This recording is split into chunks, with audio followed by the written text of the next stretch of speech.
start their day by checking to see what the weather will be like. But the forecast doesn't just magically appear. There's a lot of work that goes into it. Today is National Math 2.0 Day. So to give you a behind-the-scenes look at the math involved in weather forecasting is meteorologist Adam Sherwinsk. And we're going to get to the math in just a minute. But before we do math, I want to know, how was your 4th of July weekend? Oh, that's awful nice of you. That's awful nice. You don't have to go right into the questions about math, because we all know how much you and I both love math. I'm being very sarcastic right now, obviously. Yeah. Hey, no, it was a good 4th of July. I worked Friday, unfortunately, but then I went home, saw Mom and Dad, changed clothes real quick, and then went to a cookout with my aunt and uncle and my cousin, you know, right down the road. They're like 15 minutes from the house. Nice. And then just kind of came home. I will tell you this, though, Indiana fireworks, all night.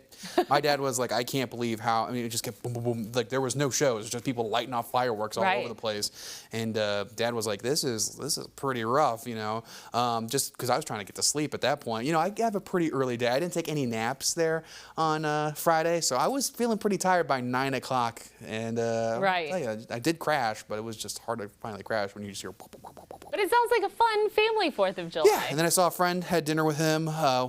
Friend from I've known him since 4th grade, and then from math class. No, we did not have math class together, but we did wrestle together. So there's a whole bunch of stories we got because we've been best friends since 4th grade. Right. And then Sunday drove home through the thunderstorms. That was fun, right? As a meteorologist, part of me is like, I don't really want to drive through the rain, but I do want to see some cumulonimbus clouds, and they look pretty cool at times. So. Right. And speaking of weather. And weather forecasting. Cool. Okay.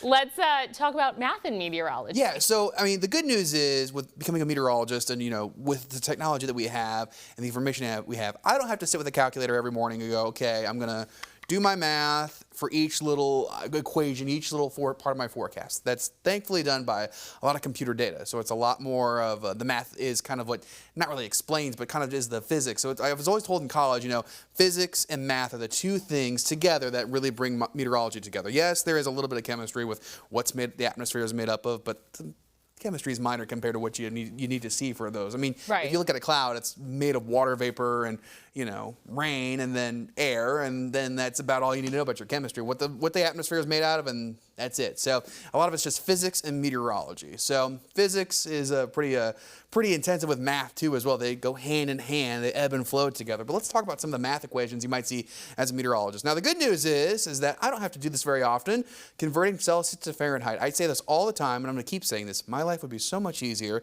if we did the metric system in the United States and not the imperial system that we do. And we're one of very few, I think maybe 2 countries that do that. So I would like it if we started using the metric system. I don't think my parents or some other people would like that because it's what's natural. However, you're right. Anytime you travel, particularly internationally, everything is in Celsius, and you have to do probably the backwards of this equation to convert it back. The tour guides that we had in Vancouver, they did it on the spot, and I was like, oh, it's about 30 degrees Celsius. That's about 86 degrees for you guys. And I was like, I thank you for doing the math for me because I didn't feel like doing it. But there is a formula. Let's say you have something that's in Celsius, and there are maps that we have in the upper levels of the atmosphere where they don't do Fahrenheit anymore. They do Celsius. So if I want to take that number to get it to Fahrenheit to get an idea of what I'm looking at, you take 9 over 5, so 9 over 5, right, that's 1.8 times whatever degree you have in Celsius. So you got to plug and chug. We're doing some algebra here.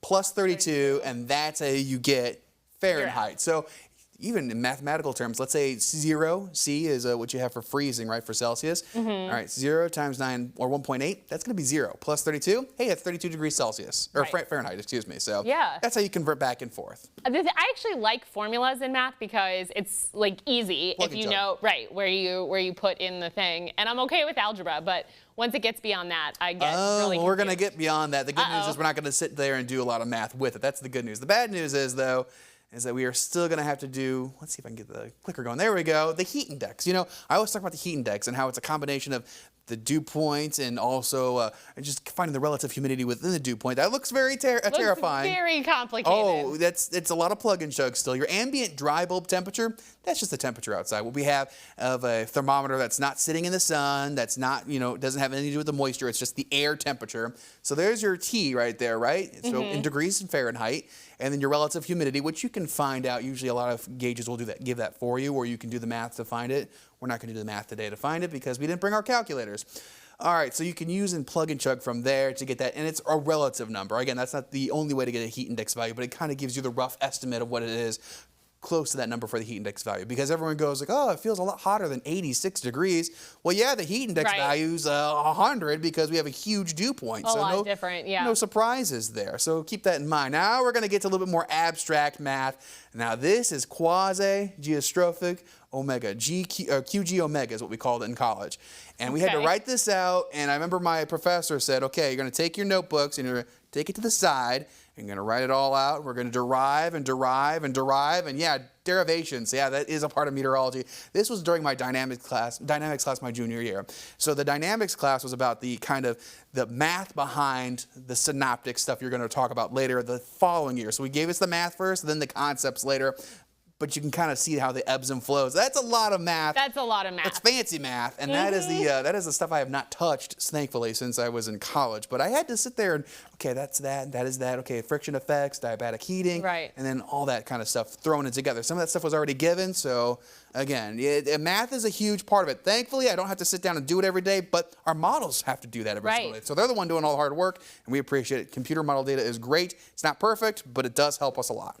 Well, Adam, thank you for all of this. Thank you. So you're going to sit here and derive this with me? Yes, we'll do that during the break. And if you have a question for Adam, you can email him at asherwinski@wcia.com, or you can find us both on social media. Those handles are on your screen right now.